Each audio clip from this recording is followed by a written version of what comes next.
బాగా జోరు మీద ఉన్నావురా, భలే ప్లాన్ చేసావు. ఏదో నీ అభిమానం నాన్న. రేపటి నుంచి నీకు ఆకలేస్తుంది రోయ్, అన్నం తినాలనిపించదు. పడుకుంటావు, నిద్రొట్టు, కోపం వస్తుంది, ఎవరి మీద చూపించాలో అర్థం కాదు. నాకేమైనా తప్పు చేసిందా? అంతకంటే ప్రమాదం, పెళ్ళయింది.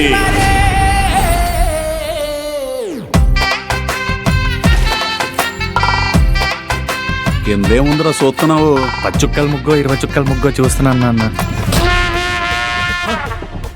అగో, నువ్వు మంచోడు కాదు నాన్న. నువ్వు వేసే యాసాలని నాకు తెలియదు అనుకున్నావేమో.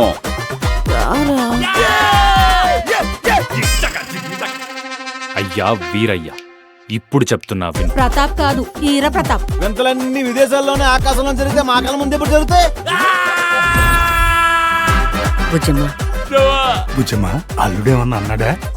పెళ్ళి 4వ రోజే పంచాయతీ ఎట్టిందంటే ఎవరమే తేడా ఉంది. అంతా నేను అనుకున్నట్టే జరుగుతుంది. కొట్టుకు సావండి. అసలు సమస్య ఏంటో చెప్పవే. నీకున్న సమస్య ఏంటో నువ్వే తెలుసుకొని పోగొట్టుకునిరా. అప్పటి వరకు నీ ప్రేమ నమ్మను.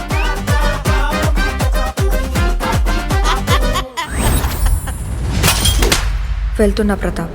ప్రేమలో మోసం మాత్రమే ఉంటుందని నిరూపించావు. బుజ్జమ్మని ఎప్పటికైనా వెనక్కి తీసుకొస్తానన్న నమ్మకం రోజు రోజుకి పోతుందమ్మా. అర్థమయ్యేలా చెప్తే బుజ్జం వింటుంది. బుజ్జమ్మని తీసుకురావా?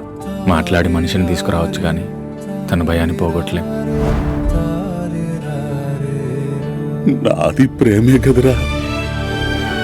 వీళ్ళందరూ బాగుండాలంటే నేను బాగోకపోయినా పర్లేదు సార్.